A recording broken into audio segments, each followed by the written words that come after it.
Student, देखिएगा अर्थशास्त्र में हम अध्याय 23 भारत में मानव पूंजी निर्माण है ना, उसका हम अध्ययन पूर्ण कर चुके हैं।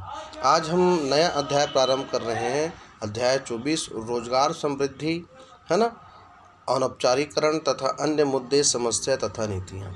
ठीक है, देखिए सभी व्यक्ति आजीविका अर्जन हेतु कुछ न कुछ कार्य करते हैं, जैसे खेती करना, कारखानों, परिवहन क्रियाओं, बैंकों आदि में कार्य करना है ना, दुकान चलाना, बुनाई, कुम्हार, खिलौने बनाने इत्यादि कार्य प्रत्येक जो है मनुष्य के जीवन में महत्वपूर्ण होता है। और अतः इस अध्याय में रोजगार व अन्य क्रियाकलापों का अध्ययन करेंगे।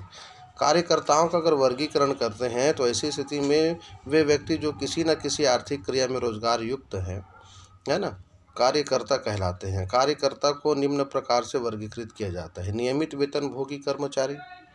नियमित वेतनभोगी कर्मचारी मतलब जब किसी श्रमिक को नियमित रूप से काम मिल जाता है तो उसे नियमित वेतनभोगी कर्मचारी कहा जाता है। ठीक है ना। और उसके बाद है अनियमित मजदूर या दैनिक मजदूर। जब श्रमिकों को अनियमित तथा अस्थायी रोजगार प्राप्त होता है तो उसे अनियमित मजदूर कहा जाता है। मूलभूत अवधारणा अगर देखें तो श्रमिक ऐसे व्यक्ति जो आर्थिक क्रियाओं में संलग्न हैं और इस प्रकार सकल राष्ट्रीय उत्पाद में योगदान कर रहे हैं, श्रमिक कहलाते हैं, है ना। और उत्पादन क्रिया, तो उत्पादन क्रिया से अभिप्राय वस्तुओं सेवाओं के उत्पादन की प्रक्रिया से है। ठीक है। और देखिएगा श्रमिक जनसंख्या अनुपात, यानी सभी श्रमिकों की संख्या को देश की कुल जनसंख्या से भाग देकर उसे 100 से गुणा करने पर प्राप्त संख्या को श्रमिक जनसंख्या अनुपात कहते हैं। अतः देखिएगा है ना, श्रमिक जनसंख्या अनुपात यानी श्रमिकों की संख्या है ना अपॉन देश की कुल जनसंख्या गुणा 100 कर दिया जाए तो श्रमिक की जनसंख्या अनुपात संबंधी आंकड़े प्राप्त हो जाते हैं। श्रम की पूर्ति यानी श्रम को मानव कार्य दिवस के आधार पर मापा जाता है। श्रम की पूर्ति सदैव मजदूरी दर से संबंधित होती है ना। यह उस अवस्था में भी घट या बढ़ सकती है जब श्रमिकों की संख्या स्थिर रहती है। श्रम पूर्ति से अभिप्राय श्रम की उस मात्रा से है जिसे श्रमिक एक निश्चित मजदूरी दर पर पूर्ति करने को तैयार है। ठीक है। और श्रम बल यानी श्रम बल से अभिप्राय श्रमिकों की उस संख्या से है जो वास्तव में काम कर रहे हैं या काम करने के इच्छुक हैं। इसके अंतर्गत 15 से कम या 60 वर्ष से अधिक आयु वर्ग को तथा शारीरिक एवं मानसिक तौर पर विकलांग लोगों को शामिल नहीं किया जाता। मजदूरी दर से इसका कोई संबंध नहीं है।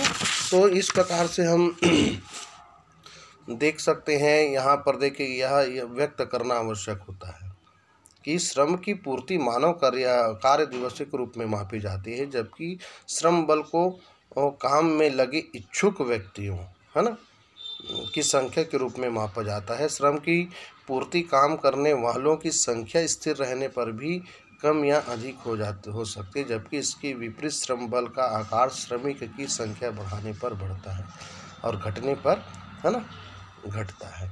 कार्यबल, श्रम भागीदारी दर, कार्य भागीदारी दर है ना। भारत में कार्यबल का अगर आकार देखें तो भारत में जो है कार्यबल की संख्या लगभग 40 करोड़ लोगों की है, जिनमें लगभग 70% पुरुष तथा 30% महिला श्रमिक है। कार्यबल में पुरुषों की अपेक्षा महिलाओं की संख्या कम है और जिसका मुख्य कारण है महिलाओं में अशिक्षा है ना। महिलाओं का काम करना या काम पर जाना पसंद न किया जाना और महिलाओं द्वारा संपन्न किए जाने वाले अनेक कार्य जैसे खाना बनाना, बच्चों का पालन पोषण आदि को आर्थिक क्रियाओं में शामिल न करना आदि। तो इसके अतिरिक्त कार्यबल का लगभग 70% ग्रामीण क्षेत्रों में पाया जाता है